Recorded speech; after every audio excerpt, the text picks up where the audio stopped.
¿Cómo es tu nombre? Faride Salim. ¿Cuándo y dónde naciste? Contanos. Nací en Tucumán, Villalén. Mi padre, su nombre Kamel Salim, y mi madre Gavina Rivadeneira. ¿En qué año naciste vos? ¿Qué fecha? En 1932, ¿Y el día? 8 de julio.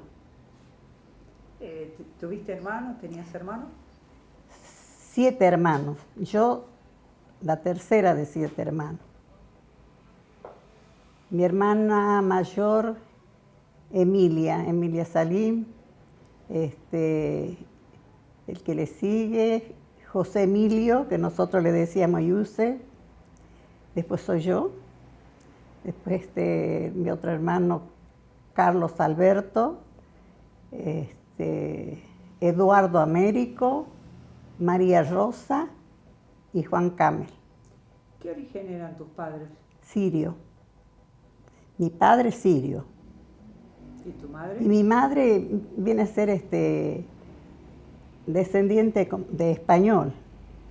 ¿Y cuándo llegaron a la Argentina? ¿Llegaron juntos? No, mi mamá es argentina. Ah, Mi madre argentina. Y mi padre, ¿cuándo habrá llegado? no recordás. No. ¿Y recordás cuándo se casaron? ¿Cómo se conocieron? No. Uno se contaba de que, bueno, se casaron muy joven los dos. Él falleció a los 38 años. ¿A qué se dedicaba tu papá? Mi padre, comerciante, tenía panadería. ¿Y tu madre? Y ama de casa. Ajá. Ama de casa. ¿Cómo fue tu infancia?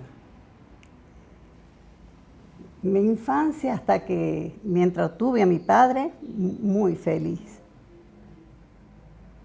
Cuando él falleció,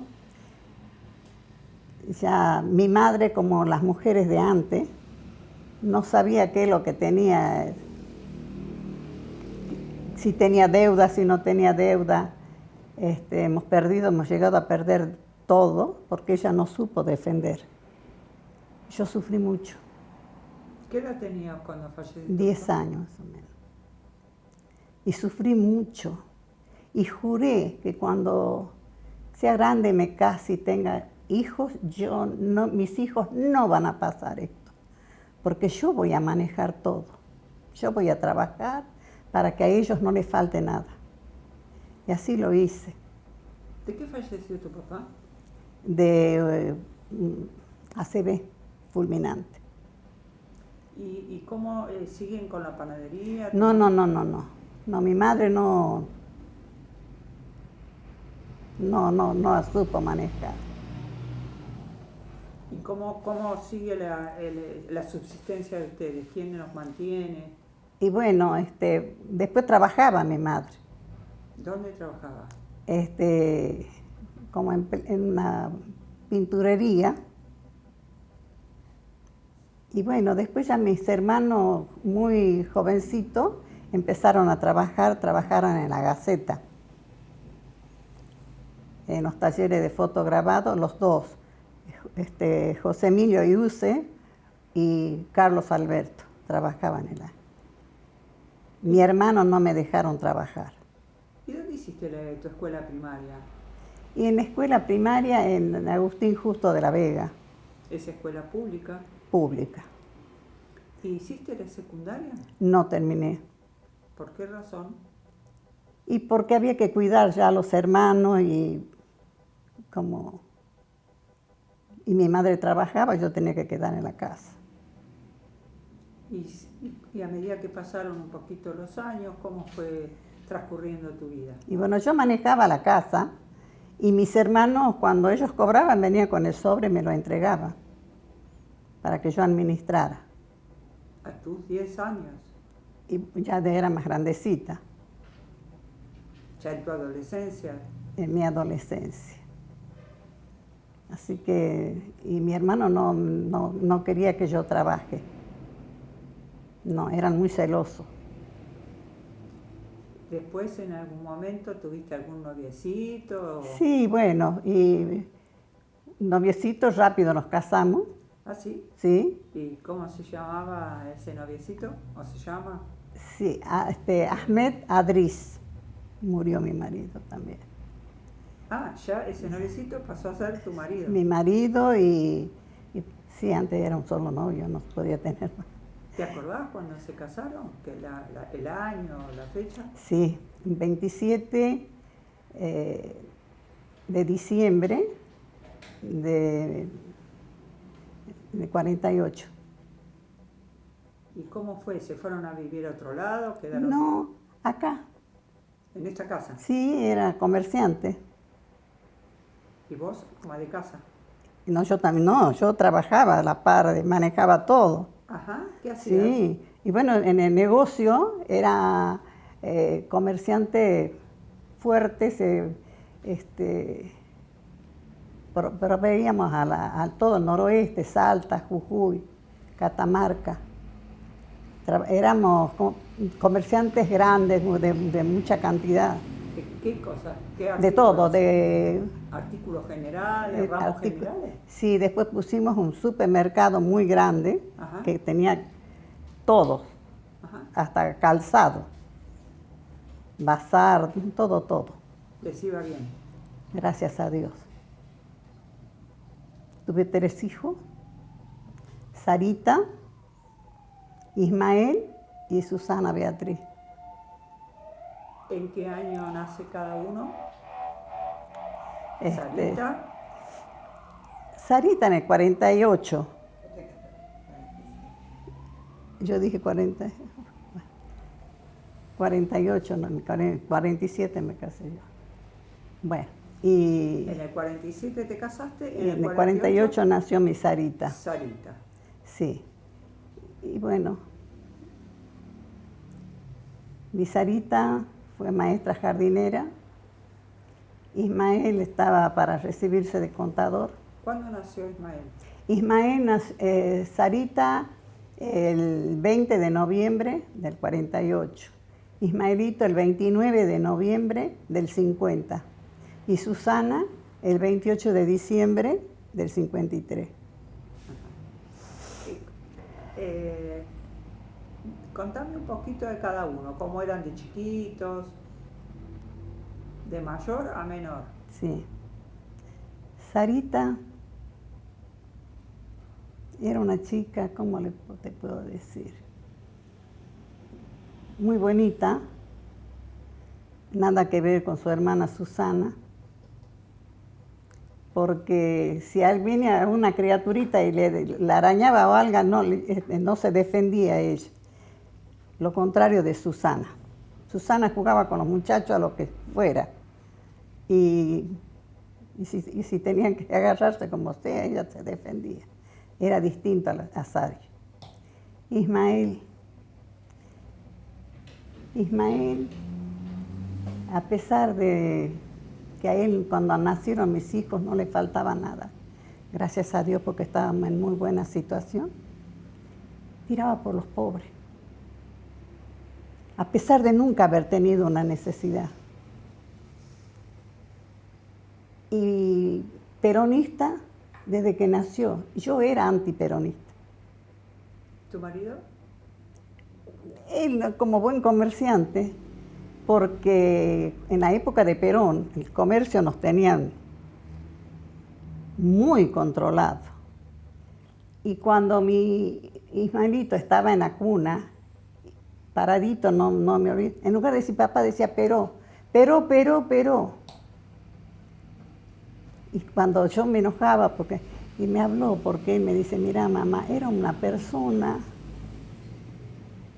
Me dice, ¿sabes mamá? No te tienes que poner así. No tenés idea lo que, has visto lo que era antes. Ahora la gente tiene derecho. Ahora tiene derecho la gente. ¿Pero quién escuchaba Ismael para en la cuna decir Perón? Y no sé. ¿En tu casa nadie? Se hablaba porque, bueno, sí, siempre hemos estado politizados, hablando. Pero no sé, él era bebé, no tenía 2 años. Y decía, pero.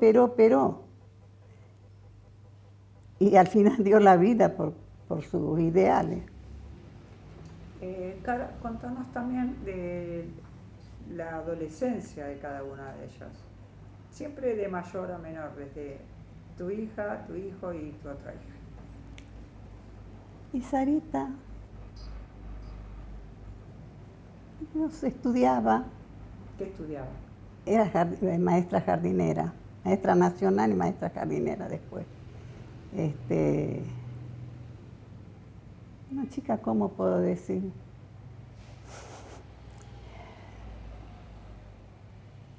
Ismael.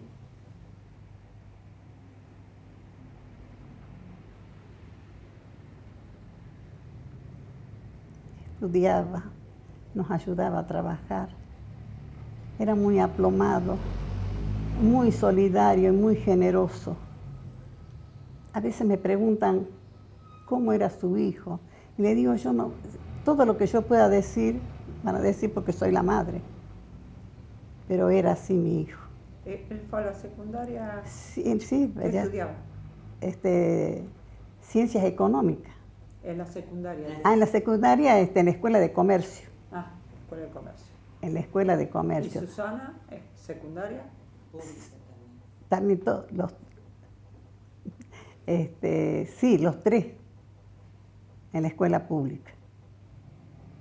Y después Salta hizo la carrera, hizo alguna carrera universitaria. ¿Quién? ¿Ismael? ¿Tu hija mayor? No. Nada más que se recibió de jardinera. ¿Ismael? Ismael, sí. ¿Ciencias económicas? Ciencias ¿Y económicas. Susana? Y Susana terminó el secundario. Ismael arrancó la carrera de Ciencias Económicas. ¿Te acordás más o menos en qué año? ¿En la universidad? Sí. No recuerdo. No recordás. No hay problema. Bueno, ¿qué pasó con Ismael? ¿Qué pasó con Ismael? ¿Militaba Militaba de la Juventud Peronista. en la universidad? En la universidad. Y trabajaba después, por eso un poco se atrasó, en una repartición de abastecimiento de la municipalidad. Era director de abastecimiento. ¿Vos sabías que él militaba en la Juventud Peronista? Sí, de la universidad. Uh-huh. Sí. Pero después de eso él trabajaba, era deportista. Y bueno, cuando vino la dictadura me lo dejaron cesante, porque cuando estaba el señor Amado Jure de gobernador, José María intendente, y lo pusieron preso. ¿Lo dejan cesante y entonces? Como lo pusieron preso al intendente y al gobernador, y yo temía por eso. Yo le decía a Ismaelito, ¿por qué no nos vamos? Me dice, mamá, ¿qué tenés en la cabeza? Mi vida para ellos es un libro abierto. Yo no hice nada malo. No hice nada malo, mamá. Dice, si yo me voy, que todo el mundo va a decir por algo he escapado. Yo no me voy porque no hice nada malo, mamá. Y luego lo mismo decían, por algo lo llevaron. Y bueno, fue un día, el 16 de noviembre de 1977. Yo estaba lavando y me dice, mamá, ya vuelvo, ¿no? No me toques ningún libro que está sobre la mesa.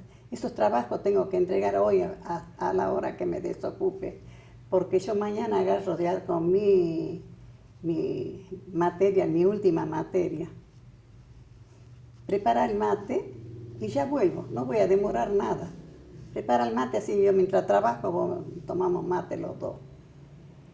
Y pasó y pasaba las horas, y eran como a las 7. Vino una vecina de la familia Maggie, eran 3 hermanas. Clarita era profesora de la normal, del nacional.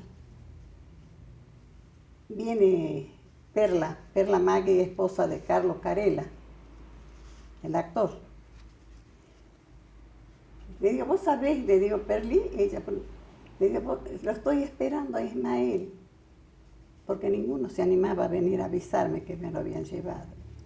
Y me dice, ¿sabes, vieja? No lo esperes, todavía no va a venir. Le digo, ¿por qué? Bueno, dice, mira, y yo me enloquecí. No sé si le dio una cachetada, no sé. ¿Por qué? ¿Qué te dijo? Porque ella me dijo, no lo esperes todavía, porque lo han llevado. Yo creo que me hace una broma. Y le digo, no, esas bromas no. Y salí enloquecida. Había salido a estar mi Sarita, que venía del jardín, ellas, todos los vecinos, la familia, en la casa de esta familia, que estáis pasando de esta casa, no a la par, sino al lado. Estaba toda mi familia, los vecinos, y yo salí enloquecida. ¿A dónde me iba? No sé. Y entonces Clarita, que tenía el auto, la Clary Maggie, me dice, vení vieja, dice, ¿a dónde te vas? Y le digo, voy a buscarlo a Ismael. Sacó el auto. ¿Cómo sabía que se lo habían llevado? ¿De dónde se lo llevaron?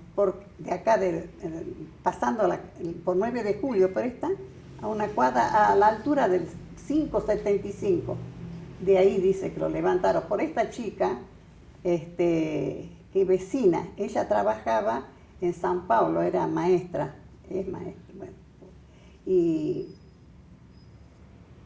ella pasaba porque el colectivo lo tomaba en 9 de julio y la Madrid. Y él estaba entre la Valle y la Madrid. ¿Y ella qué ve? Entonces él le grita, negrita, por favor avisar en casa, avisarle a mi mamá que me llevan. Ella, creyendo que era una broma, se da la vuelta para decir, por mí. Bueno, ya sabe que te lleva. Y no terminé de decirle la frase y le veo la cara y veo ya que estaban los tipos armados y entraron en el auto a la fuerza. ¿Tenían uniforme o estaban de civil? No, estaban de civil. ¿Y pudo ver el auto, la chapa? Ella sí, ella se volvió, miro el número de chapa y la marca del auto y la corrieron a ella. En el primer colectivo que pasaba con toda suerte por calle La Madrid, subió ella, se fue, pero no pudo trabajar, se ha vuelto. Y no sabía, a mí no quería decirme a mí. Y se fue a esta casa vecina, que éramos muy amigos. Y una vez que te cuentan, me decías... Yo salí enloquecida a la calle. Salí enloquecida a esa hora. Y Clarita me dice, espera vieja, saca el auto. ¿A dónde querés ir? Le digo, vamos al comando. Vamos al comando. Nos vamos, fue Sarita. Van al comando. Al comando. Sí. Me lleva esta señorita Clarita, señorita grande. Y enloquecida. Y me dice, no, acá no hay, acá no se detiene a nadie. Y me fui a la brigada. Crucé al frente, estaba la jefatura en esa época. Y por calle Santa Fe, de la misma jefatura, ¿no? Porque era una manzana, estaba un centro a donde los torturaban a los chicos.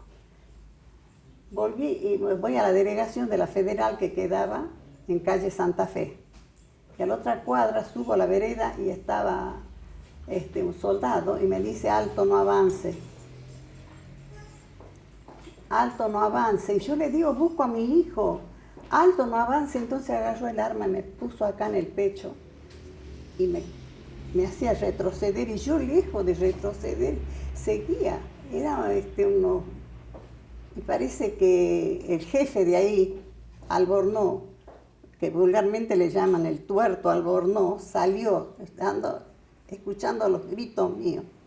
Y me dice, ¿por qué viene acá, señora? Dice, acá no hay ningún detenido. Acá no se trae a nadie. Y ahí me lo habían tenido a mi hijo. Ahí lo torturaban. ¿Cómo supiste que estuvo ahí? Porque por la declaración de un detenido, Juan Martín, se dice tantas cosas ese chico, cuando le dieron la libertad y lo mandaron a España. ¿El apellido, te acordás de Juan Martín. ¿El apellido es? Sí, Martín. Ah, bien. Martín el apellido. Y después mandó un recuadro, dice lo que fueron vistos en la jefatura. Y estaba mi hijo ahí. Pasaron, me voy a la delegación, porque yo todos los días, el empeine del pie me sangraba, y yo creo que no, caminaba de lejos, y hacía todo hasta el quinto de comunicación del ejército al 19, iba a buscar a mi hijo. Una vez un sobrino mío tenía una amiga parece que tenía un amigo acá en la delegación de la Federal, a preguntar a ver si podía averiguar. Entonces le dijeron, haciéndose pasar que era mi prima, y le dice, no, ya lo pasaron, por acá ya lo pasaron. Y le dice, ¿a dónde? Dice, no, con rumbo desconocido.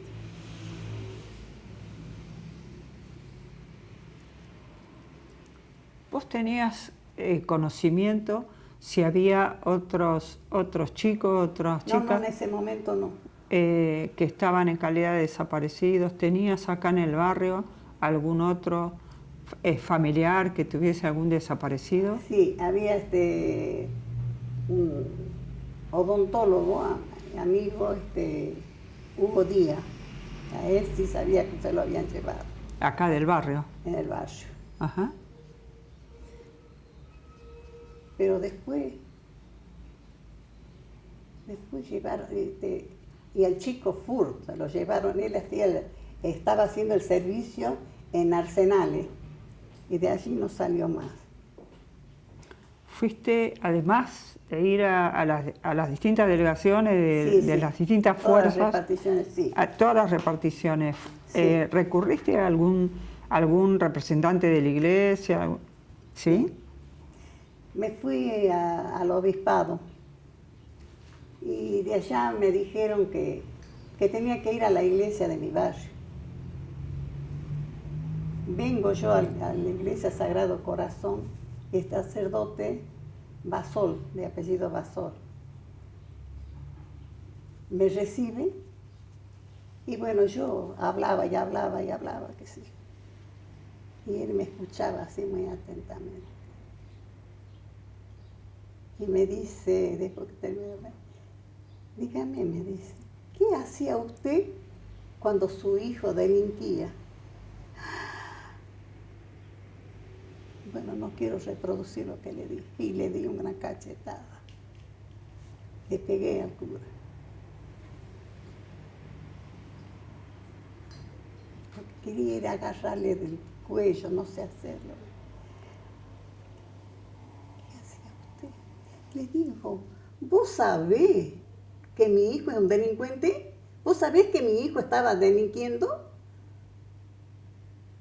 Se asustó porque me querían matar.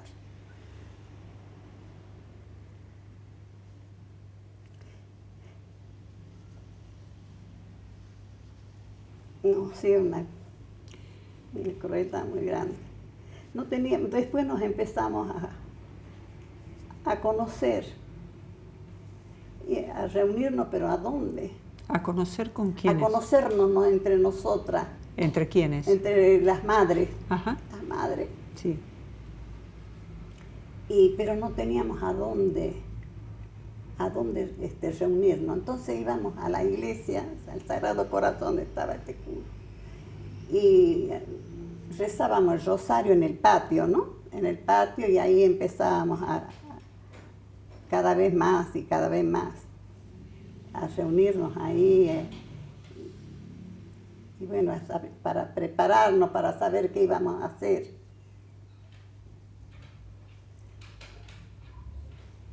Un día hacen una misa ahí en la iglesia, no sé quién la encargó, y hacía la misa este sacerdote.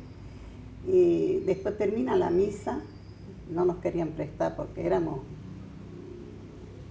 gente mala, lacra humana. ¿Cuántas eran más o menos, te acordás? Bueno, las madres, éramos muchos, pero como te digo, eran, aparte de las madres, hermanos, hijos, los familiares, todas las familias de los desaparecidos. Éramos muchos. 20, 50, No, 30. No, más de 500. ¿Y cómo, en qué lugares se fueron conociendo? ¿En qué lugares? Pero ya después, como te digo, yo decía a las que yo conocía que nos fuéramos a reunir, y cada una, y si venías vos, decía a quien vos conocías. Y así nos fuimos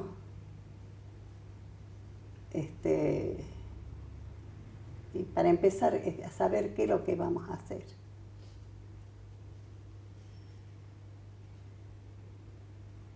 Éramos muy unidas nosotras las madres. Era muy unidas. Yo tengo 2 familias. Mi familia biológica.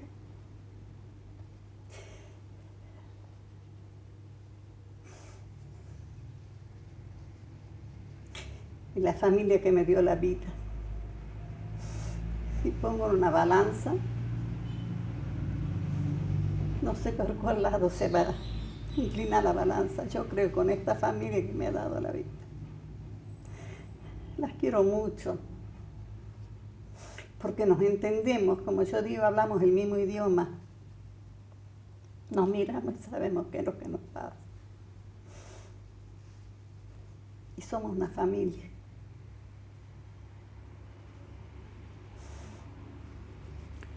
¿Has presentado algún habeas corpus en forma individual o lo han hecho en forma colectiva también? Primero yo, en forma individual. Me dice, tiene que poner la denuncia acá en la seccional segunda que queda cerca de casa. Me toman la denuncia y yo tenía que presentar un habeas corpus. Yo no entendía qué era un habeas corpus. No entiendo qué es eso. Y me voy, y dice, pero digo, ¿a dónde tiene que ir? En el juzgado. Me voy al juzgado y me dice, sí señora, pero ¿usted ha traído? No, le digo, yo no sé qué, no entiendo qué es lo que es un habeas corpus. Dice, sí, pero desgraciadamente, dice, usted tiene que traer. Nadie le quería hacer un escrito. Y le digo, ustedes no me lo van a hacer.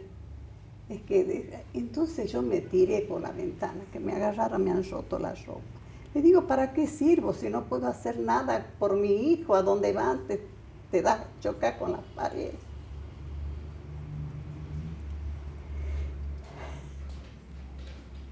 Me lo hicieron. Mi hijo lo llevaron el 16 de noviembre, el 22 le dice que me hagan. Y de uno de leyes hemos aprendido algo. ¿Te ayudaba? ¿Tuviste algún abogado? Nadie le quería hacer nada. Nadie. ¿Tenían miedo? Claro, pero que lo mataron al doctor Pizarello. Que era abogado. Abogado. Ay. ¿Y cuándo se conforman en una asociación o una agrupación todos los familiares, madres y todo? ¿Te acordás más o menos en qué año? Más o menos lo que te acuerdes. Debe haber sido a fines de 78. Que nos empezamos primero en el patio de la iglesia, ¿no? Cuando yo le pegué al sacerdote, nos hacen una misa. Y bueno, ha visto que éramos muchos, sale un grupo acá, un grupo allá.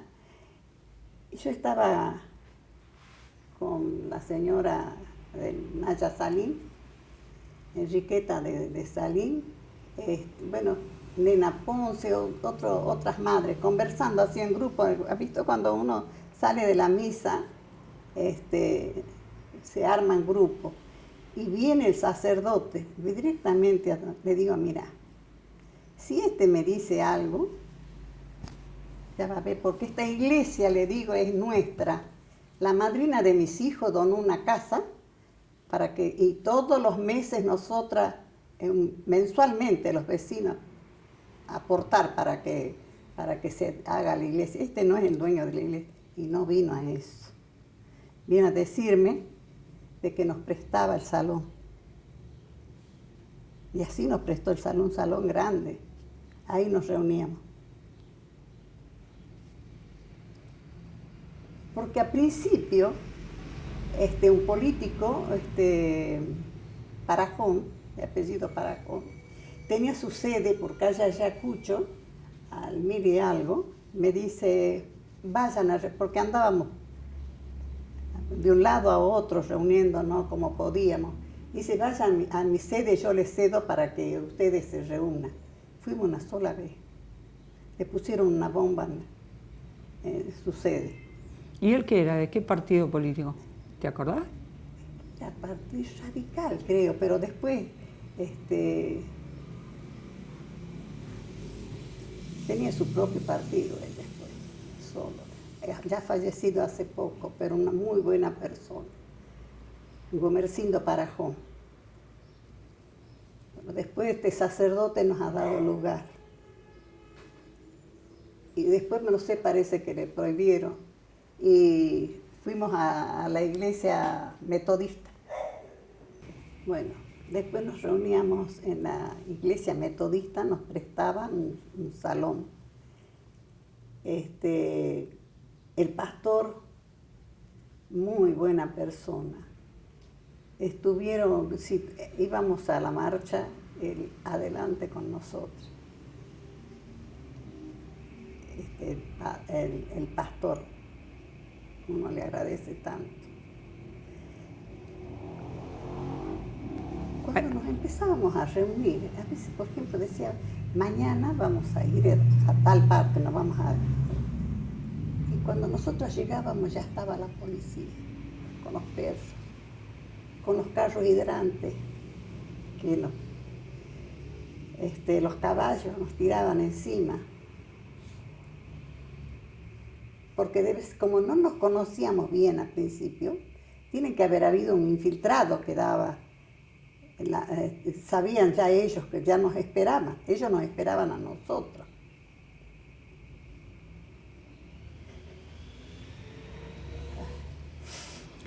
Entonces, en ese lugar era fijo, un lugar fijo donde se podían reunir. Sí, pero después nos empezaron a amenazar y nos reuníamos, por ejemplo, íbamos al centro cultural ahí a tomar un café y así. En grupos, pequeños grupos. Pequeños grupos, pero estuvimos en esa iglesia siempre que nos apoyaron mucho. El pastor Cris era uno más de nosotros. ¿Y en qué momento se queda formalmente constituida la ¿cómo se llamaba? La agrupación. Sí, FADETU. Sí, la sigla. Antes era familiares de detenidos desaparecidos. Después le pusieron FADETU. De Tucumán. De Tucumán. Y más o menos eso, me dijiste, fue entre el 78 y 79. Sí, yo creo que fines del 78. Fines del 78. ¿Y en qué momento consiguen? ¿En algún momento tuvieron una sede, un local? Ahí, sí. ¿Quedaron ahí? Sí, con la iglesia metodista. Sí. En la iglesia metodista. Sí. A pesar de las amenazas. Sí, ahí estuvimos. Continúan ahí. Sí. Bueno, ¿y qué acciones empiezan a hacer? ¿Y qué tipo de denuncias? ¿Y si tienen abogados? ¿Cómo se empiezan a manejar en forma...? Bueno, ya nos pusimos también con las madres de Plaza de Mayo. Cortina vino acá siempre.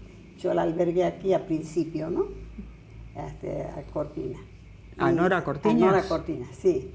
Y empezamos a trabajar qué es lo que se hacía allá y hacíamos nosotros también. Siempre estuvimos conectadas con las madres fundadoras. Ustedes han hecho también, ¿ustedes hacían las rondas acá? Sí, ¿En los mismos días? ¿Lo hacían jueves? jueves, Jueves. los jueves. ¿En el mismo horario que en Buenos Aires? Claro, la tarde. 3:30 de la tarde. Sí. ¿Y eran reprimidas? ¿Cuándo empezaron las rondas ustedes? Y después, la verdad, no recuerdo bien. O sea, cuando empezaban de Madre de Plaza de Mayo, después empezamos nosotros a marchar en la plaza, todos los jueves. Ellas empezaron el 30 de abril del año 1977. Sí. Ustedes empezaron un poquito después. Después. ¿Eran reprimidas? Y sí, sí. ¿Eran solo mujeres o también estaban maridos? Pero hijos? lejos los maridos. Y sí nos acompañaba. Por ejemplo, estaba el esposo de Víctor Vitrovich, Américo Bustamante, que eran padres. Pero nosotras éramos las que andábamos. ¿Ustedes, fue una decisión de ustedes? ¿Por qué estaban solos ustedes? Porque por y no temor, los padres. Por temor. Ellos estaban, pero no cerca. no sé, cerca, pero no con nosotras, al principio. ¿Y en ese grupo de familiares había de todo? ¿Esposas, hijos? Todo, por eso éramos familiares. Eran familiares de detenidos desaparecidos en esa época. ¿Y madres había muchas? Y madres sí. ¿Ustedes también usaban el pañuelo? No, nosotros no usábamos el pañuelo, porque nosotros ya no habíamos iniciado así. Nosotros no hemos usado el pañuelo. Y en esa época ya había en el grupo alguna que estaría buscando un nieto, además de su hija o de su hijo. ¿Alguna hija que habían llevado embarazada? ¿Te acordás si había en el grupo? Sí, estaba embarazada una chica de apellido Bermejo se me ha venido el apellido, que llevaron toda la familia, Rondoleto, la nuera, ¿no? ¿Y en el grupo de ustedes había un familiar? Sí, venían los padres de la chica, de la nuera de los Rondoleto, Azucena de Bermejo, española. ¿Y se formó una asociación de abuelas de Plaza de Mayo acá? No porque no había. ¿No había? No, así, chicas embarazadas, nada más que esta chica, y después la mamá se llamaba Pola, pero la encontraron, muerta ya, por cierto, se ve que tenía el feto cuando la mataron. Pero después otros niños no. Al menos no, en esa época no. En esa época no sabían. No. Está bien. Y bueno, entonces una vez que están formados familiares, ¿abogados tenían en familiares? Sí, Laura Figueroa. Cuando se recibió, juró para defender por los desaparecidos. Y es tan honesta y nos defendía sin interés alguna, ¿no? Laura Figueroa. Y cuando venía una organización internacional de derechos humanos a Buenos Aires, ¿ustedes viajaban? Cuando vino lo de la OEA... Sí, en el 79. Vino acá, en el mes de septiembre del 79. La delegación que vino acá a Tucumán. ¿Y ahí fuiste a hacer la denuncia? Sí, ya preparamos, teníamos la carpeta. Te cuento. Había un chico de apellido Gordillo, me decía mamá, trabajaba para la L'Oréal de París. Tenía que ser exclusivo de la empresa. No sé qué, se juntó con otro muchacho amigo, Julio Acosta. Yo hace que pongan una agencia de viaje. no les fue bien. La empresa se entera y lo deja así, a Julio Gordillo sin trabajo. Y estaba sufriendo mucho, yo lo quería como mi hijo. Y le digo, vení, yo sabía que la estaba pasando mal. Vos dices que yo soy tu mamá, ¿no es cierto? Bueno, vos sos mi hijo. Yo tengo 4 hijos. ¿Por qué 3 van a comer y vos no? Usted dice, ¿sabe qué, madre? Me decía, pero estoy con mi amigo Julio. Que traerlo, le digo que venga. Bueno, así estuvieron un tiempo hasta que a él lo contratan de la cosmética científica y lo mandan a mi hijo, digo yo, a Brasil. Bueno, después desaparece este muchacho. Fue en el 79 que él vino, porque vino antes de que llegado la comisión de la OEA. Mi hija nosotros no prendíamos la luz de la casa con mi marido. Tocan el timbre, sale mi Sarita. Mamá dice, ¿querés recibir? ¿Sabes quién viene? Julio Acosta, hacía años que no lo veía. Le digo, sí, hacelo pasar. Pero él estaba sabiendo todos los trámites, todo sabía. Y hasta un día nos reunimos acá y le dice a ustedes, no sé, a usted dice, no sé cuál de ustedes, le pidieron 50.000 pesos, no sé qué valor tendría, para darle noticia de Ismael. Y no sé si cerró, dice Sarito, quién, dice mi hija, yo. Yo no sabía tampoco, pero él estaba al tanto. Dice que él tenía un tío militar. Y me dice, ¿sabe qué? Ahora mi tío puede averiguar de Ismael. Y viene con la novedad de que mi hijo estaba en Rawson.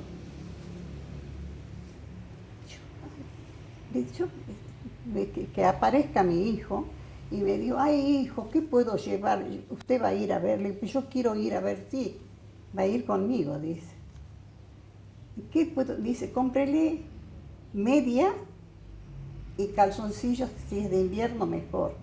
No lleve valija, no lleve nada, pongan una bolsa. Acá estaba la bolsa. Y estaba muy nervioso. Él se acordaba de las comidas que yo hacía, pero no comía. Y acá no se tomaba bebida alcohólica. Y era un 6 de septiembre, lo recuerdo muy bien porque era el cumpleaños de mi hermana menor. Y le digo a las chicas, vayan a saludar a la tía, nos queda, mi marido se acuesta y él se tira en el sillón. Y yo me pongo, digo yo, ¿quién soy yo? ¿Voy a ir en viaje oficial? Si mi hijo es un delincuente para ellos, ¿y yo qué puedo hacer? Un viaje oficial. Y estaba yo sentada acá pensando. Y le digo, Julio, lo que quieres hacer conmigo, Dios no puede perdonar. Y me dice, ¿qué le hace? ¿Qué? Le digo, sí. Le digo, vos me querés llevar para entregarme. ¿Pero qué le hace pensar en eso? Le digo, Dios me ha iluminado. Eso es lo que vos quieres hacer conmigo. Porque él me decía todo el itinerario, ¿no? Y aquí íbamos a ir en avión de línea, pero en Buenos Aires nos iba a esperar un avión militar. Pero que yo no levante la perdiz con esa palabra, que no le cuente nada a nadie. Se levantó y se fue. Primero cuando viene, ¿qué andas haciendo, Julio? Vendiendo manzana. ¿De dónde? Dice, sí, estoy en Río Negro. Y le digo, pero escúchame, le digo, vendiendo más por negocios. Digo, ¿por qué no, si llega el camión, por qué no te vas al mercado de abasto y lo vendes? No, dice, porque a mí, tengo más utilidad vendiéndole así. No, había sido un sinvergüenza. Y yo les cuento después a mis compañeras, decime, me dice, ¿sabés lo que iba a hacer con vos? Él te iba a abrazar acá en el aeropuerto cuando tu marido y tus hijas vayan a ver si se ha ido con un chango. Sinvergüenza.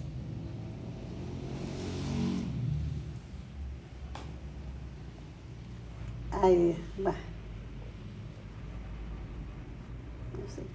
que contarle también. ¿Lo denunciaste? ¿Cómo? ¿Lo denunciaste? No, quiero ver si es uno de ellos. ¿En los juicios, después, en algún juicio? Pero todas mis compañeras sabían, porque yo molestaba mucho. ¿Y supiste algo más de él o nunca más lo viste? Nunca más, porque llegaba al comando y está sobre la avenida Sarmiento. Me decía, tiene que cruzar. Le digo, ¿por qué voy a cruzar? ¿Por qué voy a cruzar si hay lugar para todo? Yo no me voy a hacer atropellar con un vehículo porque acá hay lugar. Y después ya cuando habrá dicho, esta está loca, cuando llegaban me hacían pasar, no me atendían. Un día ¿cómo se llama? Estaba en una sala de espera en médico y escucho hablar que la señorita Palma era novia de un coronel que estaba en el destacamento de inteligencia 142. Ay, bueno, no sé si uno se hace. Yo le digo, yo voy a decir, no sé quién era la señorita Palma, pero me voy a ir a preguntar que es mi prima, a ver si este coronel me puede atender y darme información de mi hijo. Claro, mi documento me delataba. Me dice, no, están reunidos en la plana mayor del comando. Y como está ahí nomás la vuelta por sobre avenida del comando, está el distrito y estaba el destacamento. Vengo y salen a verme y le digo, yo quiero, me dice, ¿sabe qué va a hacer? Pida una audiencia y la va a recibir. Yo quería que me reciba el comando. No quería que me reciba, por ejemplo, en su oficial, no. Bueno, las pretensiones mías. Y bueno, les cuento a mis compañeras, ¿y sabes? Dice, ¿qué van a hacer con tu pedido de audiencia? A lo mejor no tengan papel higiénico, por eso te lo piden. Bueno, pero yo ya sabía el horario, porque yo vivía por ahí, sabía el horario que lo traían al comandante. Digo, me van a recibir, o si no, acá me van. Cuando llegue, si no me reciben, me voy a tirar bajo las ruedas del auto que lo traían al comandante. A los días viene un soldado, con un libro y un sobre. Me dice, firme acá, me da el sobre y tenía fecha para me concedieron la audiencia. Llega el día y me voy. Y me atiende, no, por cierto, no, el teniente coronel dice Guastavino. Después me enteré que estaba... ¿Y entonces qué pasó? Me atendió. Me dice, le digo, no sé qué me dice, le digo yo, ¿a cuántas madres? No, me dice, acá ninguna madre se ha sentado sola. No. Me conversaba, me dice, mire señora, yo dice, voy a salir en viaje de inspección. Y sabía que mi hija se había casado y que estaba en Europa. Y me dice, voy a ir y cuando venga su hija, le voy a dar las informaciones, porque yo puedo decir su hijo está en tal o cual parte. ¿Y usted está preparada para todo? Sí, le digo, estoy preparada para todo. Pero también le puedo decir su hijo está enterrado en tal parte. ¿Sabe qué? Le digo, yo quiero a mi hijo. Si usted me dice dónde está mi hijo enterrado, si no consigo una pala, míreme, con esta mano lo voy a desenterrar a mi hijo. Me dice, le creo de eso y de mucho más. Dice, yo por solo ser militar puedo salir al centro y no volver. Y en usted la veo reflejada mi madre. Le digo, yo lo sentiría mucho por usted porque es un ser humano, pero más lo sentiría por su madre. Tiene razón, señora, me dice. Tiene razón. Nunca más me han dado información alguna.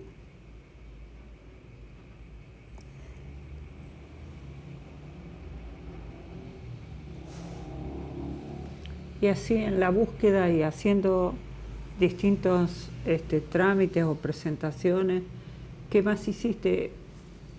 en el periodo, porque en el anterior, en el año 78, cuando el Mundial, que viene tanto periodismo acá, había mucha ilusión en las madres, ¿no es cierto?, de Sí. poder denunciar. Sí. ¿Te trasladaste a Buenos Aires, hiciste algo de eso, o alguno del grupo de ustedes, de familiares? Y se mandaba, sí. Mandaba mucho escrito. Se mandaba hasta en cartera diplomática salían para al extranjero, ¿no? Yo mandaba, por ejemplo, acá había una vecina que tenía un hijo que estaba en Norteamérica, o otra, mandaba como que ella le mandaba al hijo, pero mi sobra iba adentro, para que él lo... En Alemania también yo mandaba para todos lados, a todos lados mandaba. ¿En forma individual? Individual, yo individual. Y tenía un primo, estaba en Alemania, médico, que era una eminencia. Y cuando en los muros estaba, la lista estaba mi hijo. Y había otro vecino, médico también, que los padres vivían a 2 cuadras de acá por calle Oliva. Y le dice, mira, acá hay un Adri. Pero fíjate, dice, mis sobrinos, eran grandes, hijos del hermano de mi marido, dice, no puede ser, por el número de documentos no puede ser. Y mi primo dice, este es mi sobrino. Pues yo quería que el mundo entero sepa que no lo tenía mi hijo. ¿De alguno de esos lugares, no digo del exterior, sino dentro del país, o las comisiones de, por ejemplo, de la EA, también vino Amnistía Internacional, cuando ibas y hacías la denuncia, sí, ¿qué respuesta obtenías en el momento? ¿Qué te decían ellos? ¿Qué iban a hacer con esas denuncias? Y que ya averiguarían. ¿Esa era la respuesta? Pero nunca nos han dado. Yo parece que llegué a perder la razón. Hay cosas que hacía. Una vez me encuentro en la ruta, era media agosto, en la ruta y oscuro, y a donde decía que había un centro clandestino, ahí estaba yo. Y veo que viene un colectivo de allá, el letrero del campo, ¿no?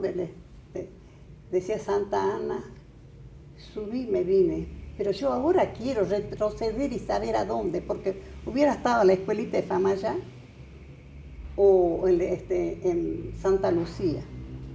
Ahí los tenían también, era un centro clandestino, en la escuelita de Famayá y en Santa Lucía. No puedo saber. Cuando comenzó la Marcha de la Resistencia, hacer la Marcha de la Resistencia en Buenos Aires, las madres y los demás organismos, en diciembre del año 81, que comienza la primera Marcha de Resistencia, algunos de ustedes, de familiares, ¿viaja a Buenos Aires? Sí, viajaron a Buenos Aires. Yo no, porque ya tenía a mi marido enfermo. Se enfermó tanto, vuelvo a repetir, nosotros creíamos que habíamos tocado el cielo con nuestras manos, que Dios nos dio a su hijo varón. Y mi marido no se repuso. No sé. ¿Y se enfermó? Se enfermó. Le tenía infarto. Infarto y sobreinfarto y hasta que se fue. Y cuando los compañeros o compañeras del grupo de familiares que viajaron a Buenos Aires, cuando volvieron, le contaron la experiencia de lo que fue la primera Marcha de la Resistencia, ¿qué les pareció a ustedes? ¿Iban a continuarla acá en Tucumán? ¿Cómo fue eso? Nosotros lo hacíamos acá. ¿Lo empezaron a implementar? Empezamos nosotros acá a hacer la marcha. Porque desde allá, por ejemplo, las madres de Plaza de Mayo decían, hay que hacer tal cosa, presentar tal escrito, y hacíamos nosotros de acá. O sea que hacían acciones en conjunto. Sí, con madres de Plaza de Mayo. Con Buenos Aires. Sí. Y lo hicieron todos los años, sí, la Marcha de Resistencia. Sí. ¿Ustedes se sentían en esos primeros tiempos muy solas o estaban acompañadas por bastante gente en las Marchas de la Resistencia? Al principio nosotros, los familiares. Que había mucho miedo. Mucho miedo. Y sabes vos, de que a las marchas yo no le permitía a mis hijas que me acompañen. Yo nomás. No, porque tenía terror que me vayan a llevar a alguna de mis chicas también. Entonces, a veces mis compañeros me dicen, ¿por qué? No, le digo. No, porque por temor. A mis hijas no les permitió. Después ya ellas me acompañaban cuando ya tenían sus hijos, con los cochecitos íbamos a la marcha. Pero cuando estaban acá no. Cuando al principio no, tenían mucho miedo. Y cuando sucedió la desaparición de tu hijo, la reacción de tu familia, más allá de tu marido y tus hijas, me refiero a tu familia original, digamos, sí. o vecinos, ¿cómo lo recibieron? ¿Cómo lo vivieron esto? Nos han apoyado. Yo pensaba que era normal eso. Acá, si venían, ¿a qué hora a cualquier hora del día o de la noche había gente acompañándonos? La familia se desplomó, de lo más recóndito. Vinieron la familia, los vecinos, los amigos. Teníamos al doctor Sánchez Toranzo, hicieron hacer una misa acá en la iglesia Sagrado Corazón.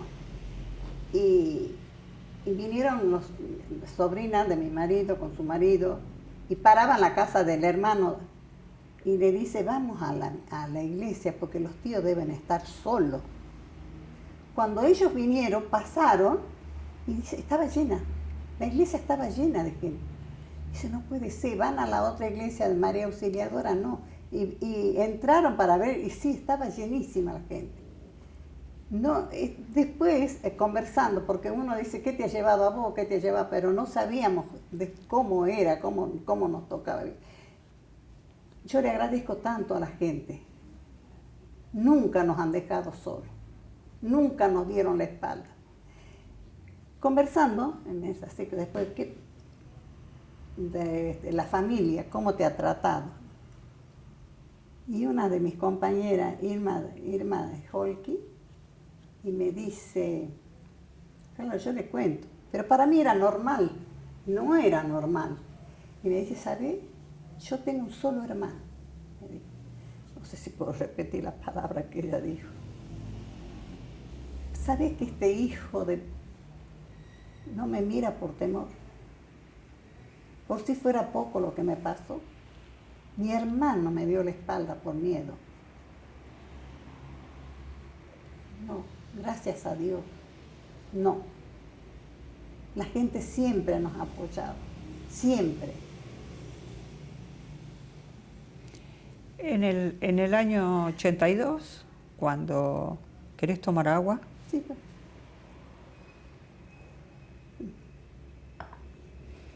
En el año 82, cuando declaran la guerra de Malvinas, ¿no es cierto? ¿Esto repercutía en algo? ¿Pensabas qué podía pasar? Primero, ¿qué pensabas vos con respecto a que declararan una guerra? ¿Y pensabas que podía modificarse algo la situación? No. Nada. No. Mi dolor era tan grande que todo lo veía, me resbalaba. O sea, la guerra no. En ese momento no. No. Y cuando termina, que más o menos, digamos, había una idea de que podía terminar también la dictadura. Claro, no, porque cuando era, yo estaba seguro que no íbamos a ganar. Con la grande potencia, que íbamos a llevar a esas criaturas para que lo exterminen a todos. Y él con su vaso de whisky, el borracho no. Pero yo, si llegara a ganar, bueno, ahí sí, la dictadura no se iba más del país. Y bueno, no, y eso nos ayudó con la guerra de las Malvinas. Porque si no, la democracia no volvía. ¿Vos te reuniste en algún momento con representantes de algunos partidos políticos, con algún político, independientemente del que ofreció el local y pusieron una bomba. ¿Hablaste con políticos una vez, apenas terminada la dictadura, comienza a haber un periodo de apertura para abrir a elecciones en el año 83? ¿Tuviste contacto con alguno? No, cuando vino el doctor Alfonsín. ¿Estuvo acá? Sí, nosotros fuimos, yo al único que no fui a entrevistarlo era Macera. ¿Por qué no? Y al doctor Alfonsín, nosotros le dijimos, doctor, mire que usted nos hereda. Usted nos tiene que, dice, sí, déjeme un tiempito y yo les voy a decir. Cuando pasó el tiempo y no nos dijo nada. ¿Ella era presidente? Estaba en campaña. Estaba en campaña. En campaña. Nosotros, a todos los candidatos en grupo, ¿no? Ahí vamos a entrevistar. ¿A todos? ¿Vieron a Luder también? A todos los que venían. Nos iba a ver. Cuando vino Macera también vino a ese no. Entonces nosotros le dijimos que vea él, que nos tenía que ayudar, que nos diera información. Usted nos hereda, porque si no, no lo vamos a dejar tampoco en paz. Mira. Y eso le respondió, que les dieran un tiempo. Sí, sí, sí. ¿Y los demás, vos te acordás de otros? Oscar Allende o Luder. ¿Hablaste con alguno de ellos o hablaron con alguno de ellos? Y sí, íbamos en grupo a entrevistarlo. Pero no recordás más o menos. No ¿Tenés más presente a Alfonsín? Alfonsín, sí. Y bueno, y una vez que gana Alfonsín, ¿te abrió una expectativa? ¿Les abrió? Me enfermé mucho. ¿Por qué? Porque yo tenía esperanza. Y cuando veo que ya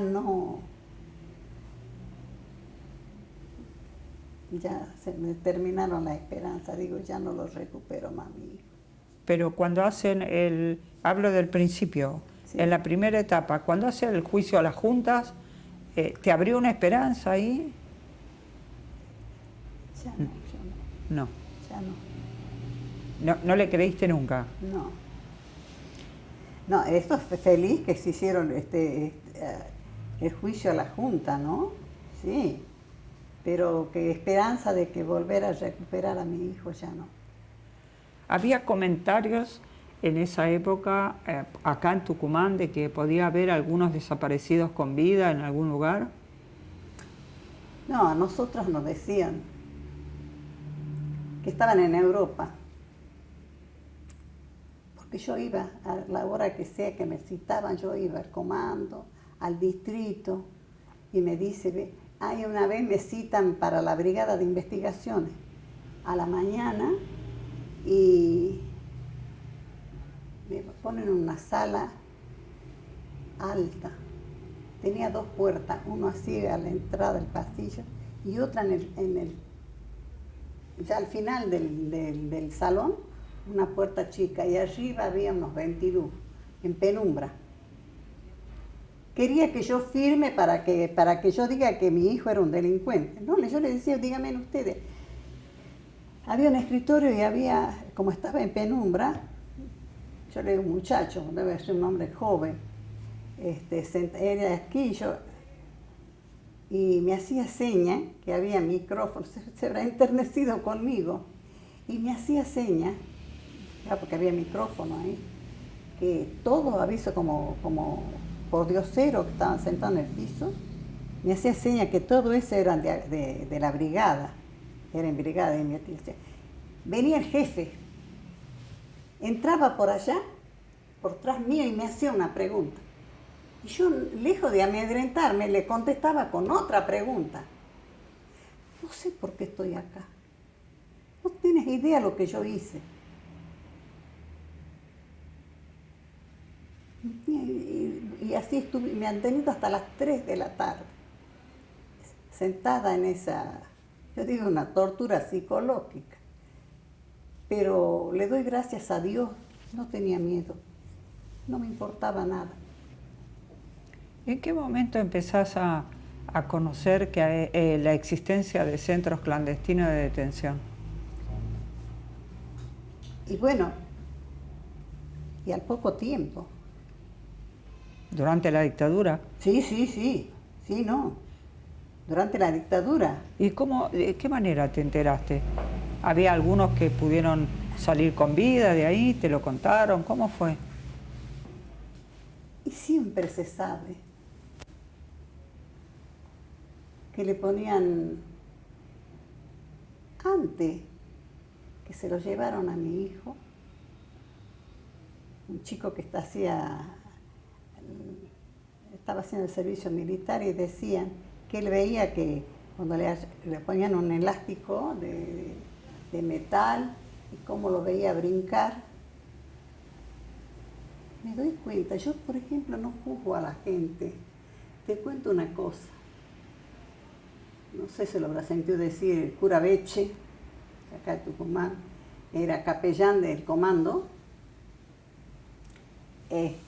Susana es madrina de una sobrina de él, del hermano de él, Pascual, muy buena persona.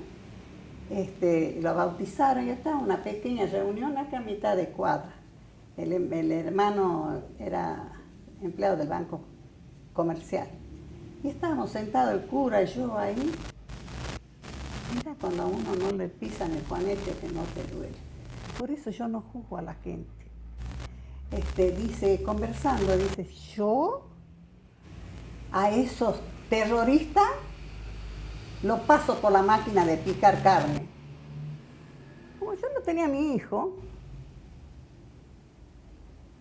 porque si yo no lo hubiera tenido a mi hijo, no sé, creo que no estaba vivo el cura.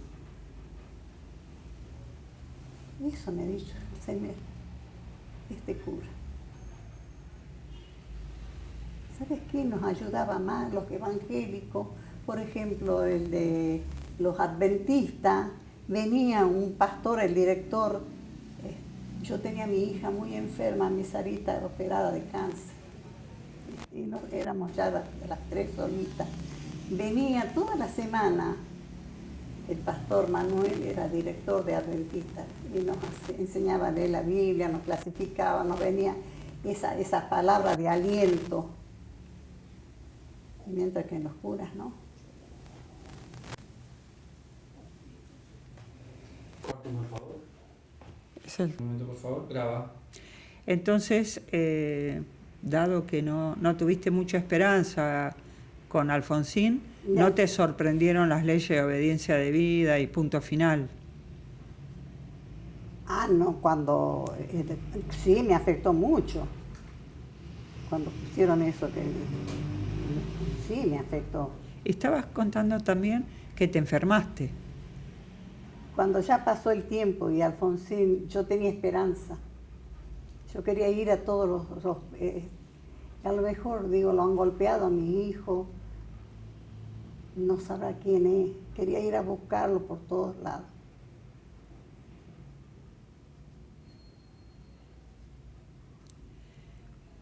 ¿Y qué te pasó con tu salud? ¿De qué te enfermaste? Me enfermé porque dijo, ya no hay esperanza. Y cuando ganó Bussi acá, sí me enfermé. Digo, ¿cómo puede ser? Bueno, después yo nomás digo, bueno, a la gente no le importa. Ahí me enfermé. Nunca dejé de buscar a mi hijo. ¿De qué te enfermaste? ¿Te deprimiste? Sí. Hasta que llegaron mis nietos. Hasta que llegaron, se casó mi Sarita, tuvo mi nieto mayor, Cefir.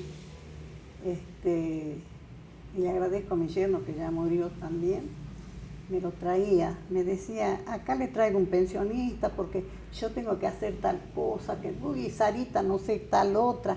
Y no, hoy le agradezco, lo traía para que me corte en la sala, porque juro, nunca dejé un solo día sin ir a buscarlo, un solo día.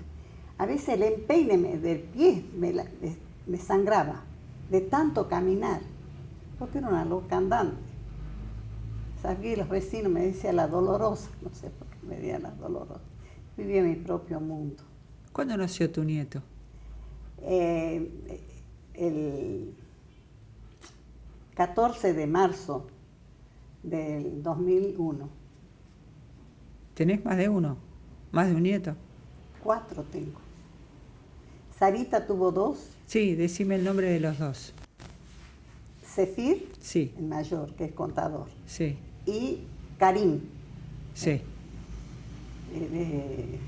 ¿cómo se llama? Licenciado en dirección de empresa, ¿no? ¿Y los También otros yo. dos son de Susana? Y Susana tiene mellizo, Ah, varón y mujer. Ismael vive en Córdoba. Ismael le puso el nombre de mi hijo. Él es politólogo. ¿y cuándo, te acordás la fecha de cuándo nació? Sí, el 11 de enero del 53. Y hay otro. Del 83. 83. Sí. Y hay otro más, Y Cintia. Cintia. Cintia es odontóloga, son mellizos. Y yo los crié a los 4. Y eso te dio un poco más de más fuerza. Sí, me volqué a mis nietos, porque desgraciadamente mis hijas se separaron. Y yo les dije, los chicos me los dejan a mí. De su vida hagan lo que ustedes quieran. Pero los chicos son míos. Y me siento orgullosa porque son buenas personas. No importa que tengan título, lo que sea, pero puede tener el título. Son muy buenas personas. No me alcanza las 24 horas del día para agradecerle a Dios. Contame, cuando pasa el gobierno de Alfonsín al de Menem, que adelantan las elecciones, Sí. y el pase, digamos. En el periodo de Menem, ¿qué pasó? ¿Seguiste presentando denuncia o ya no creíste tampoco en ello y lo dejaste eso? Y ya no. ¿Ya no presentabas más denuncias en ningún lado? ¿Seguías con el grupo de familiares? Ah, sí. Sí, Sí. y después nos íbamos, ya las madres terminamos con... Se fueron una a una. Pero Después falta... quedaron los hijos. Sí, pero falta todavía, porque hay muchas madres. y Acá, que, a esta está Vilma y Marta Gómez. Y Carmen Mitrovic, que ya no sabe quién es. pero estamos en Y yo. en el 2019. Yo te pregunto, en aquella época de los 90, ¿seguían? ¿Ustedes continuaban? Ah, sí. Sí. Ah, no. No abandonaron. No. No. ¿Y qué pasó con ustedes cuando asumen, vamos directamente al periodo kirchnerista, porque el de la Alianza también duró muy poco tiempo y después hubo bastantes interrupciones? Sí. ¿Qué te creó alguna expectativa ese periodo, cuando derogan las leyes? ¿Qué pasó? Bueno, vos dices tener ya esperanza de mis hijos, de mi hijo, no, pero ellos nos ha devuelto,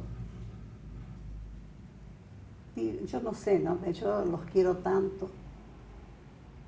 Un día estuvimos con mi nieto Ismael en el pozo donde encontraron los cadáveres y vino Kirchner. Pasaba en tren que lo llevaba a Tafí Viejo, a los talleres de Tafí Viejo. Y nosotros estábamos en la vía y está el pozo. Se bajó, hizo parar el tren, se bajó y estaba. Y me abrazó tan fuerte.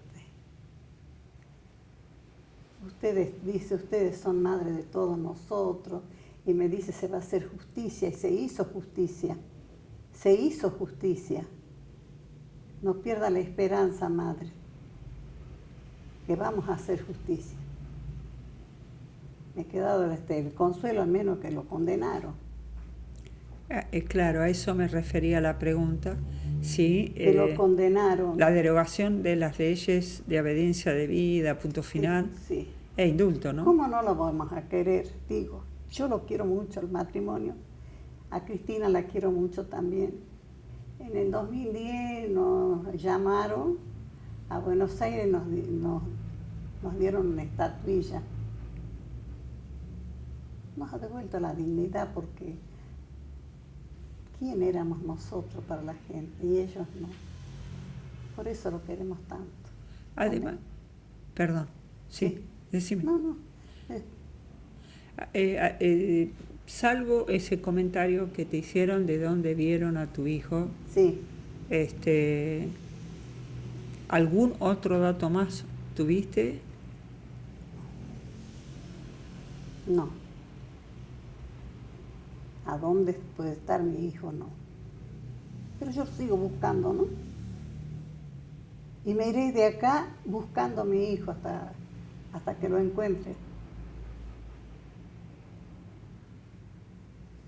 Y ahora, en este periodo del macrismo, hay alguna, acá me refiero, ¿no? Porque a nivel nacional sucede algún recorte, a lo mejor en derechos humanos, organismos, digamos, ¿tienen ustedes algunos obstáculos en la justicia o siguen los juicios adelante? Sí, yo por ejemplo ya el juicio de mi hijo, bueno, que lo condenaron a Bussi, al Tuerto Albornoz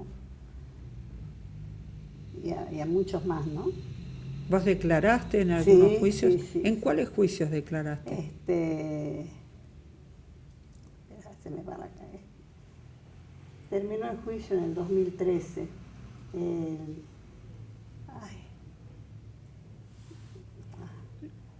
No te preocupes, ¿no recordás la causa? ¿Cómo estaba acá? Ya me voy a acordar. Pero hay condenados. Sí. Hay condenados. Sí.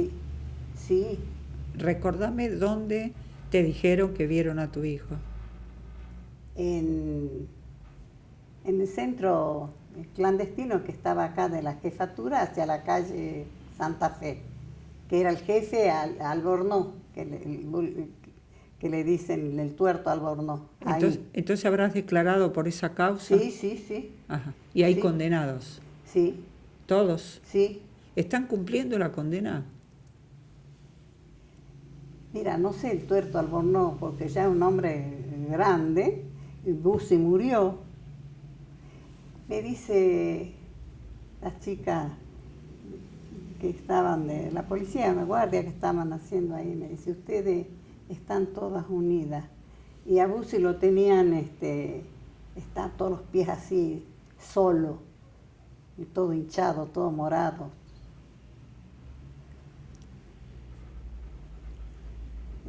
Que las hace la paz. ¿Qué pasó con tu hija mayor, con Sarita? Se enfermó. Hemos luchado más de 25 años con su cáncer. Que no se le hizo, no le faltaba.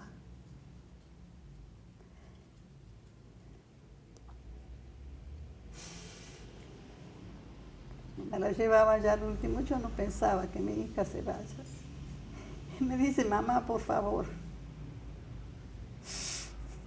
hace algo, mamá, yo quiero vivir.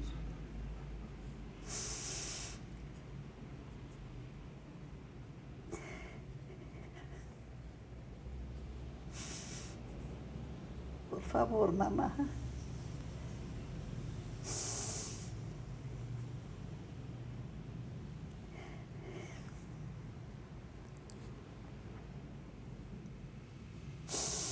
Le ofrecía mi vida a Dios por la de ella. Y ella me decía, no quiero sobrevivir, te dice a mamá, porque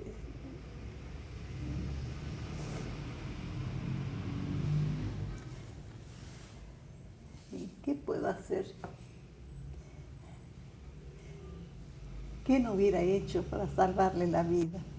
Estuvo casi 26 años luchándole al cáncer.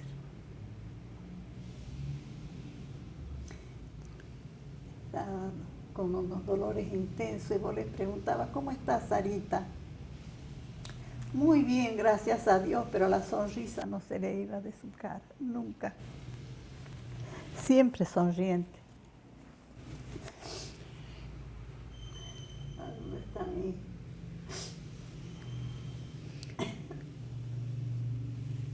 En el jardín, ella trabajaba en el jardín Querubines,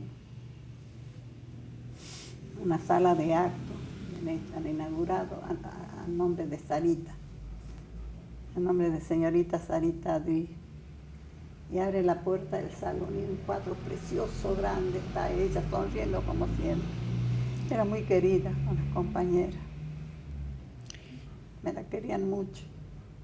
¿Me permitís que te diga madrecita, como yo suelo decirle a ustedes?